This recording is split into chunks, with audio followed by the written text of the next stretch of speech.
Hi, everyone. Hope you're all doing great. I'm Claire Hayek, the founder and CEO of MSP Team Building and a neuroscience certified coach. Really happy for you to join us. And if you're settling in, grab a coffee, grab water, tea, and this is the third part series of Breaking the Taboo: Stress, Humor, and the Art of Healthy Conflict. And this is the third one. This is the last one, and it's a special one because we're talking about conflict. I think a lot of us are interested in that. I think a lot of people don't understand conflict, don't know what to do with it. And it seems like this mysterious thing that we're not sure how to juggle with it, how to manage it. And it's anyways, we're gonna give you a lot of gold nuggets here today. I'm joined with Courtney Bickard, Vivian Hudson, and Jacinthe Laforte. And ladies, hello. Hello. How's everybody? Hey! Great. I'm great. Yeah. Awesome. So I'm going to ask you to quickly introduce yourself. We have 30 minutes and we have so much to talk about. Let's start with Jacinthe. Yes, hi. So I'm a certified trainer in nonviolent communication, also an artist. So I love to have people laugh and also deal with their conflict and listen to each other. Awesome. Thanks, Jacinthe. Vivian? So, Viv? yes, I am a leadership and well-being coach. I have a special interest in stress. I come from a pharmaceutical background. I was a pharmacist for many years, and now I work on the front ends by addressing stress so people don't need as many medications in their future. Love that. Courtney? Mhm. Hi. Yeah, I consider myself a bit of a split personality in a good way. I have an MBA. I've held executive roles in international organizations, and I'm a stand-up comedian and have trained at Second City and other places. So I work to bring the power of humor and laughter to strengthen teams, leaders, and organizations. I love it. Love it. Yeah, you're not the only one with a split personality. I think all of us here are multiple ones, but it's a good thing. It's a good thing. We need more of these in the world. So today, like I said, we're going to be talking about conflict. But before we dive in, I'd love to know where you're joining us from. If you can put it in the chat. If you first time you join one of my live conferences, very interactive. I will throw questions your way. We want to hear from you. I'll feature your comments here, and basically the whole idea is to learn from each other and make sure that the actual subject is relevant to what you're going through, and so we can maximize the value we're adding during this live. So please do put in the chat where you're joining us from, and just a quick mention that we have Ophelia here from our team at Mind Soul Purpose Team Building. Ophelia will be basically sharing comments, sharing some statistics, and minding the chat. There you go. So without further ado, let's address the elephant in the room: conflict and what to do with it. Many of us, I guess growing up or just, right now, every day in our adult life, we're taught to avoid conflict, but in actual fact, I don't know about you, but avoiding it sometimes, actually most of the time, makes things worse. Actually makes things worse, not sometimes, always. Makes things worse. I think it's a timing thing, but I'm not a conflict expert, and I want to definitely hear it more from our guests here today. And I think what we want to achieve today is we want to help you reframe conflict as a tool for growth and collaboration, as opposed to this negative thing, right? So I'm going to start with Courtney, and I'm going to throw it back to Viv here and Jacinthe. I would love to know, in your work, have you seen healthy conflict lead to positive outcomes, reframing conflict in a positive way? Courtney, we'll start with you. Absolutely. I think one of the things about humor is that it is about understanding and pointing out the absurd. And when things are absurd, they're not personal to you. You can find opportunities to present the absurd. So just an example, I was working on a proposal for a big government contract, and we had people from all over the world on a Zoom call, and it was like getting to like 1 a.m. The computer was glitching up. People didn't agree on what the like indicator for this one session should be. Right. And so it was causing us a lot of delay. So I just sort of stopped everything to point out the absurdity of here we are, like 10 people, somebody's in South Africa, their electricity just went out, so they're trying to rejoin. I'm here doing whatever. Rebecca's working on this and the computer's frozen, pointing out the absurd. And I just asked everybody, instead of working on this paragraph, just write free form. You can say anything, what you're feeling right this second. And so everybody just started typing like mad on our share screen, and we had all this funny stuff. And it sort of broke the tension, made the situation what it was, which was really absurd, and made it less personal. And we were able to just focus on just getting it done. And the nice thing about it was we had to work together once we won the project. And so we always had that to fall back on, because we could always say, okay, everybody stop. Write down how you're feeling right now, or scream out how you're feeling right now. It became an inside joke and something that was a safe place for us to always go back to in the future. Love that. Love that. That's so simple. So, I guess I think we're not trained to deal with conflict. And this is definitely very good insight. I love what you just shared. It is so simple, and we don't have that instinct, right? To look at it simply. We just get into the defensive and shut down mode. Viv, what do you think? Yeah, so I think a lot of that comes from conditioning, how we were raised when we grew up. So I had a very authoritarian father figure. So you didn't argue with that person. And if you did, it was likely to be explosive. And even when you wanted to share your point of view, like it would just get squashed. And so you Right. just didn't feel like you had a say. And I think that really speaks to the psychological safety piece. So, for us to be able to address conflict in a constructive way, what we really need to do is to create that psychologically safe space. Humor's a great way to do that.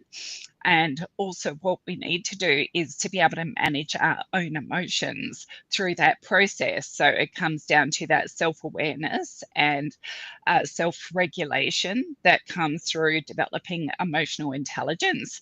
So, some of the Mm, things that you can do, it's like my kids used to come home from school, and one of their teachers taught them this. It was count to 10 and think again, because like what we have is the amygdala firing off, like our fight or mm, flight response, which causes us to say things or do things we might very quickly regret. And what we need to do is bring the prefrontal cortex back online, 3 deep breaths, count to 10, change state, a quick laugh about something. And also even just reframing, like I like to think about, like, will this matter a day from now, a week from now, a month from now? And bringing that mhm. perspective as well can be really powerful. It's like, so you left, I don't know, your chair sticking out and I nearly tripped over it. Well, tomorrow it's not going to be a big deal, is it? So, Right. I love that it's a great reminder that conflict really starts with managing the inside mastery, managing ourselves. Jacinthe, you're an expert in nonviolent communication. Um, just tell us a bit more about how empathy plays a role in actually reframing conflict. Mm-hmm.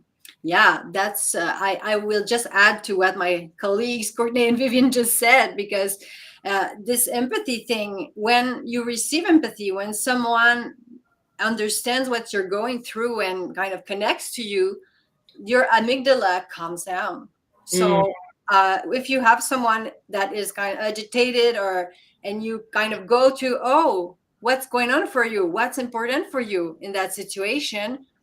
You give better chances that the calm may be there, and then they'll have access to their cortex. So that's where empathy is so important. And what nonviolent communication brings is this mindset that everybody is just doing their best to meet their needs.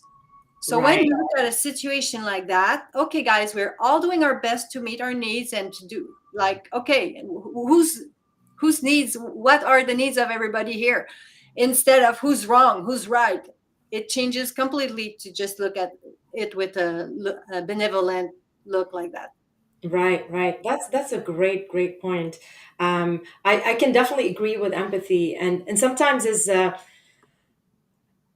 I guess it's a big deal. Sometimes we don't know how to empathize, especially when we're in a conflict situation. Because I mean, you said it. We're in our, everything's going right through the amygdala. Now there's no common sense anymore. It's just going straight back there, and the prefrontal cortex is bypassed. So it's hard to be able to stop and think and bring down those emotions and say, I'm going to look at it or try to empathize with that person at a whole different level and try to see how they're feeling and why they're feeling that. That's this is where the prefrontal cortex is managing. But unfortunately, we need to take some steps in order to bring it back there and manage the amygdala, what's happening with the amygdala.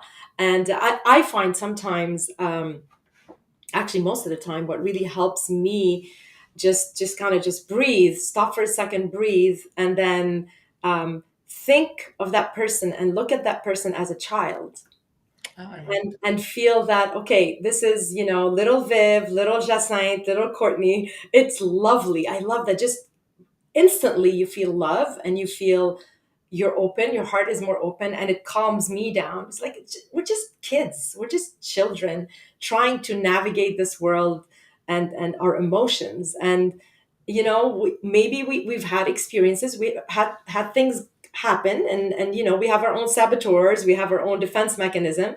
So that person is just trying to deal with it, and maybe they're going through something. So it just calms me down, and I don't look at the person as confrontational anymore. I look at that person more as a little kids playing here. We just don't know what we're doing. We're trying our best. So it just breaks up. I think for me, it's more like a breakup from the amygdala, and get more into the prefrontal cortex and push it more on the right brain, right? And open up my heart. It's extremely hard to do that. Just like that. It's like, I'm just gonna love that person and they pissing me off. Like, I don't want to love you right now. I don't I don't like you. You may But need to receive empathy to be able to do that. Sorry to interrupt. You need hard. an empathy because if you don't, your empathy barrel is empty, you won't be able to do that. You may need to receive it first. Exactly. And I think this is, this the little tool of looking at that person with a different eye, helps see them differently and helps tap into the, let's empathize here, because it's hard to see the adult and the person like with a big, upset face and angry face looking at you, and you're going, yeah, yeah, you don't look very, I don't want to be empathetic right now. You're ready to, you know uh, uh, uh, to just attack me right now. I gotta defend myself. But when it just like you take away that power, look at them as a child. It's like, it's so cute. Oh my God. But again, it's not to belittle or anything like that. It's just changing my perception, and exactly what all of you said. It's like managing the self first, so you're able to deal with it after. But anyway, this is really really interesting. I'm just gonna put up a poll question here, for the people that joined us. Have you ever witnessed a conflict lead to a breakthrough or positive change? And please put it in the chat, yes or no. And I would like to highlight that we have Nikki here from Caledonia.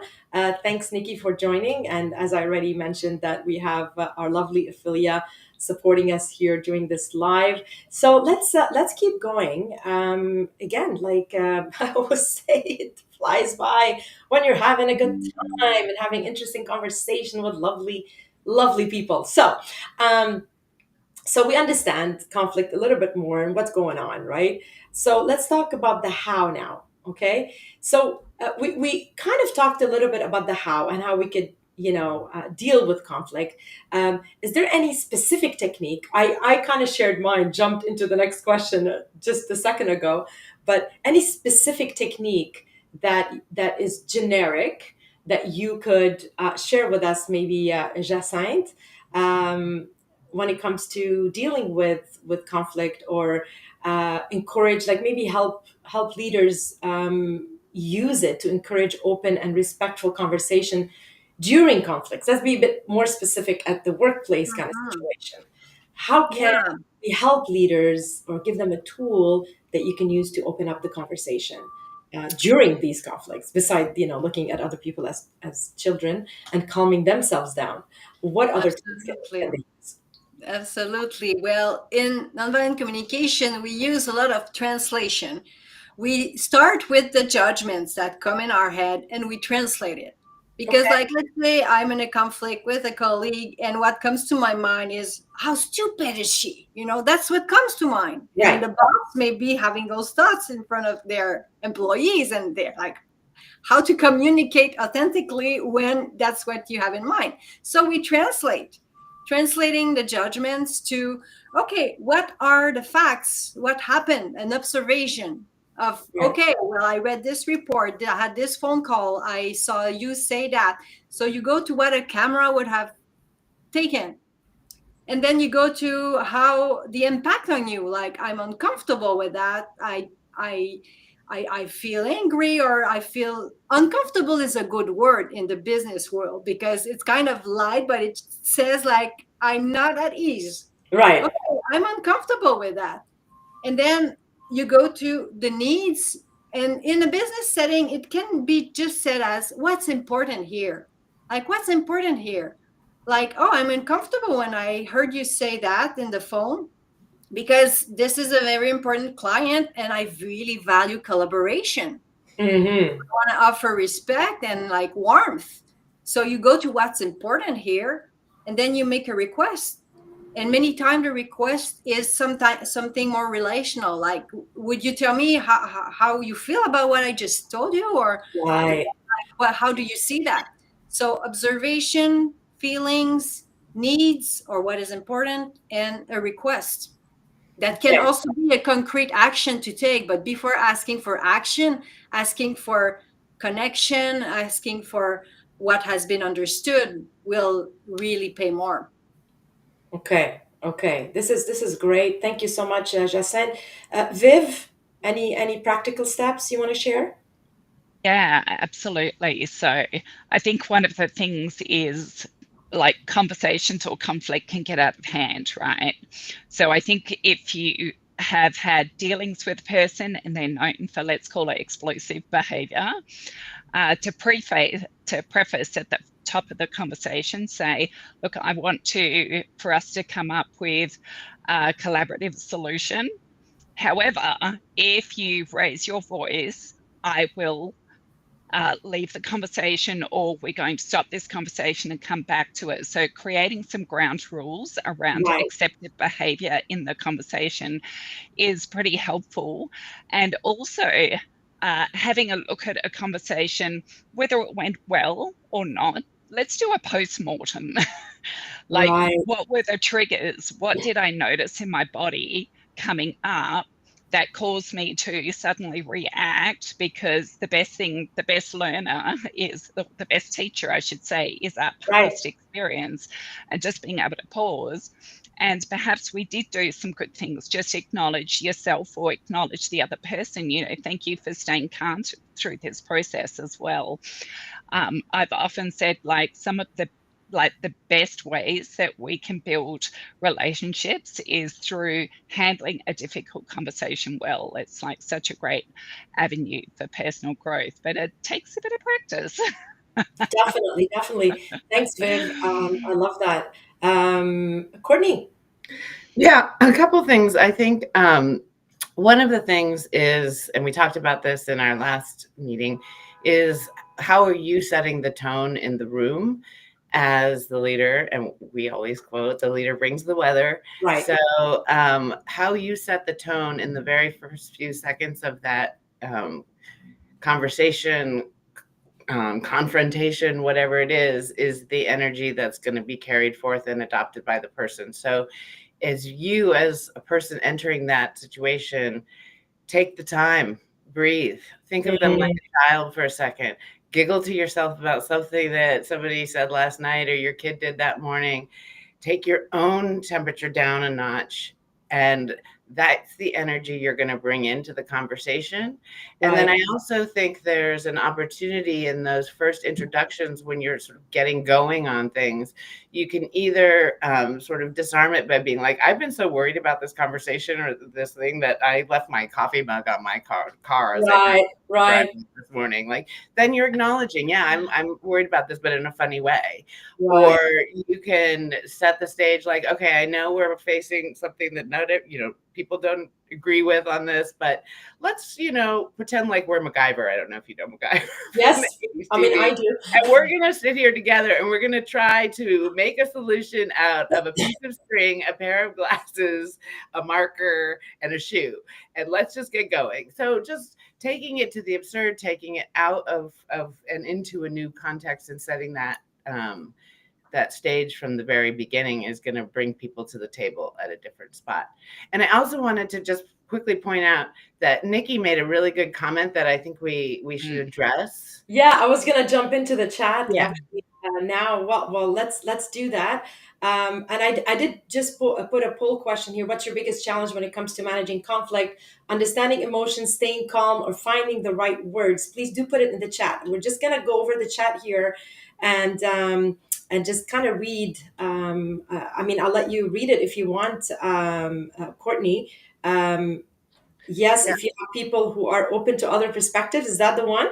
No, it's I love empathy is Other not one. common in Okay. my Right. industry. So this was just to remind everyone here that is might be listening to this. The question was: have you ever witnessed a conflict lead to a breakthrough or positive change? We have Murad Rogers said yes.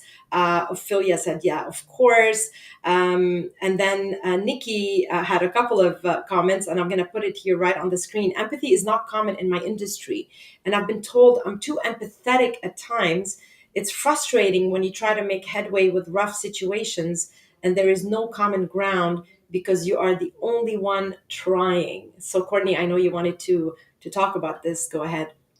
Yeah, no, it is a tricky one, and it is certainly an incredibly frustrating situation. So again, I'm trying to think of any way you can pull the conversation maybe out of trying to like, why don't you guys want to address this? Or, I'm trying to listen, but maybe shift it to if you can somehow reframe what you're trying to discuss about, like maybe it's just like, okay, guys, instead of this, why don't we talk about what do you see as the future for the company in general or our division? Right, What do we want to accomplish? Just maybe taking it out of the thing at hand and getting people thinking about something else. It's a right. it's a hard one though, and I'm sure it's incredibly frustrating. Yeah, for sure. I mean, it is. You can have all the good intentions, right? But if people are not reciprocating, this is why, it's important to bring in expert at the workplace and have these training sessions and, help people deal with these things because we're not naturally or all trained to do that. Again, I always say this. We don't learn this in school. It's the life school, right? The life university that teaches that. Right. And how we learn it is by facing these I guess challenges, whether it's dealing with people or on a personal level or at the workplace. So it's always good to bring in somebody, an expert, and help you navigate through that because it's not an obvious thing. So again, please do put it in the chat. What's your biggest challenge when it comes to managing conflict? Understanding emotions. B, staying calm. C, finding the right words. And while you're doing that, we're going to jump in to the last segment. We have about 5 minutes left here. And so here's the thing. Let's talk about how leaders, business owners, people in general, how can we build a culture where healthy conflict is actually embraced and not feared? This is not an obvious thing because, again, it depends on all of us. But we can encourage it and build that culture so people are encouraged to embrace or have a conflict resilient culture. But there's things we need to do. It just doesn't come alone. We can hope all we want and dream about it, but that's not going to do anything. So Jacinthe, Can you give us a couple of maybe pointers or tips on how we can build that culture, that healthy conflict culture? Absolutely. I think for me, there's, I mean, many things to say, but one thing is to build a culture of listening. That would be the first thing I would suggest, because there would be more listening and there would be less conflict Mm-hmm. from the start. So that's one. And maybe the other thing is to kind of change the way we look at conflict, because there are sometimes sunny skies and there's thunderstorms and there's rain, and it's like the weather in a team, all gonna happen. So it's all gonna happen. So to kind of talk about what do we do when it happens, Right, it needs to be said and chosen as a group how we do that. right, right. Thank you, Jacinthe. Makes total sense. Viv? Yeah, I want to just say quickly also, if there's a complete absence of conflict too, that could be a red flag as well. But a couple of things I want to say is, like, for you as a leader or an employee, and how you're navigating this, you've got to navigate yourself. So making sure that you're getting a good night's sleep, that you're administering your own self-care, because that's what builds part of your resilience, is how you're managing yourself. So if I'm dealing with little kids at home and I'm having broken sleep every night, my Mm-hmm. fuse is going to be that much shorter. If I'm caring for aging parents or dealing with a chronic disease or something myself, then that's going to have an impact too. And that's to Nikki's point, like having that empathy is key. But as she's saying, like when you're in a male dominated industry, I think male men, and I don't want to stereotype because I've never been in a man's brain, but just from what I've observed, is that like men can often get over conflict. Like they just say it and they move on. Whereas women, I think we tend to internalize that and take things personally because that's the natural carer in us. So for Nikki, I'd say like being firm but fair and using less words so that you're more impactful. And the other thing is, Nikki, is there someone who can help advocate with you to support your cause? So a couple of things there. Yeah. Thank you, Viv. So relevant, so interesting. I'm loving this conversation. Please do put it in the chat. Are you getting a lot of gold nuggets out of this conversation? Are you enjoying this, or is this making you uncomfortable, or are we opening up your mind in any way and help you navigate conflict resolution? Please do put it in the chat. I do have also a question here. I have a lot of questions for you. I want to hear from you. This is a conversation. So do you think your team is prepared to handle healthy conflict? Yes or no? And again, do put it in the chat. We want to know, how are you enjoying this conversation? Is this making you uncomfortable, or on the contrary, this is just demystifying the whole conflict thing and giving you the tools you need to start practicing it, right? Start moving forward. Courtney, what's your take on building healthy cultures? What we could do, healthy conflict cultures? Yeah, so since I'm the humor ambassador here, I'll Yes, please tell us. just Please. beat the drum a little more. But I was just reading a really interesting study about humor and organizational culture. And actually, if you're trying to change a culture, humor is actually one way to do so very quickly, because actually, literally, laughter is contagious. Mhm. And this study found that that laughter, that contagion carries over into the culture of the organization. So by leading through some humor and laughter, and that's going to catch on.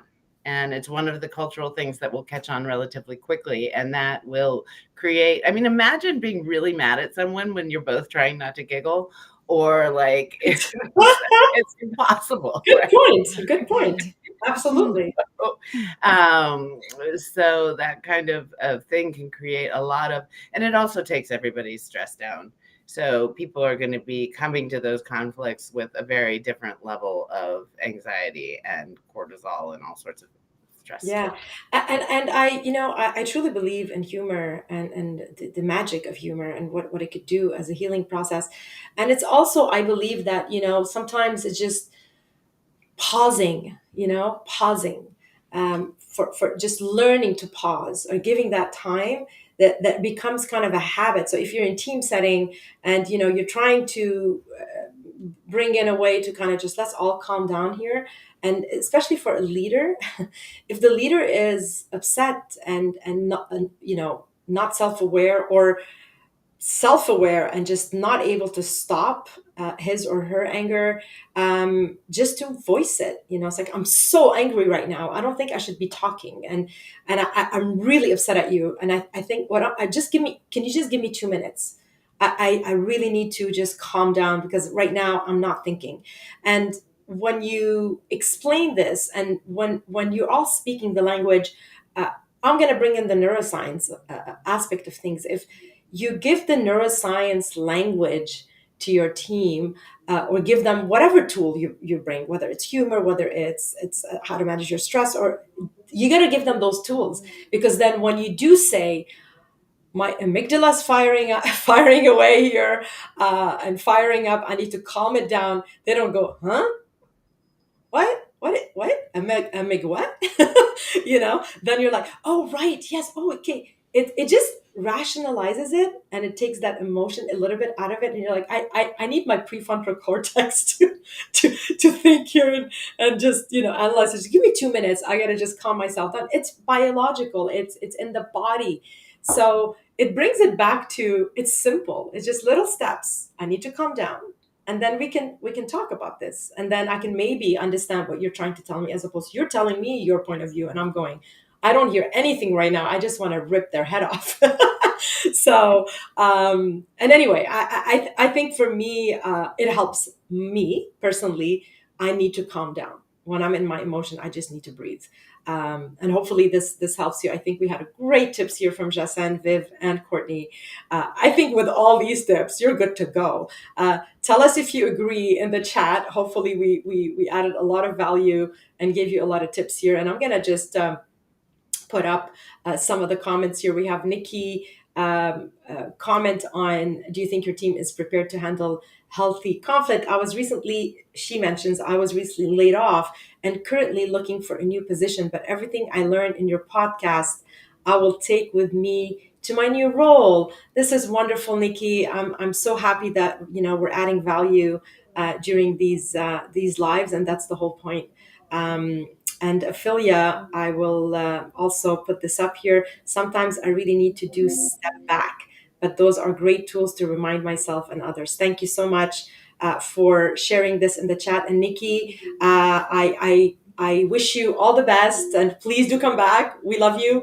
And I always say that things happen, and there's a lot of uncertainty. We talked about this actually, Courtney and I, during the last one. There's a lot of uncertainty, and we're not really trained to manage and navigate uncertainty. And and just building resilience. And I truly wish from the bottom of my heart that you find the perfect thing that you're looking for right now, and look back at this with a different perception and say, I was laid off, and that was the best thing that ever happened to me, because now I'm on the right path. I really truly hope that you get what you want. And so on that note, I wanted to actually share that next Wednesday, same time, I'm going to be talking about the imposter syndrome, and why we think we're not worthy, and how the imposter syndrome is holding you back. So do please join in, and I have the QR code here on the screen. Do scan it, and if you're just listening to this, head on to LinkedIn or our social media, my social media, and make sure you RSVP. It's going to be a very interesting one, because, ladies, let me ask you quickly: we all have the imposter syndrome. Am I wrong? Well, I have heard people say, and I agree with this to some context, but if you don't have some level of imposter syndrome, then maybe not trying hard enough because it means you're too much in your comfort zone. So we always have Love to be it. a little bit uncomfortable to keep growing. So if you Yeah, don't feel that little bit like fish out of water, then right. it's time to like stretch yourself. Exactly, and I think it's just a natural thing. But when it's actually controlling your actions and stopping you from stepping into your power, this is Mm, where the problem begins, and it could really escalate. And this is what we're going to be talking about. So definitely an interesting subject. I'm really looking forward to it. And before we go, I would like to put up another link here about we have a workshop about resilience and how to lead with certainty in these uncertain times. We're leveraging leadership, neuroscience, and engaging strategies. Please do scan it if you want to know more about it. And we'll leave you with that. Thank you so much, ladies, for joining me on this adventure, 3-part adventure. The time flew by. We're already in March. I mean, what mm. happened? What happened to the time? But thanks again for being my partners in this 3-part series. And I surely hope that we'll be in touch and that, we'll have you live another time. If you want Courtney, Jacinthe, and Viv back, do write us and we'll definitely come up with a subject that they could add value to. These ladies are incredible and I'm blessed to have you. Thank you so much, Jacinthe, Viv, and Courtney. Thanks, Thank Claire. you, It's great Thank working Claire. you. with all of you. Thank Yeah. you. Thank Thank you you. all. Bye, everyone.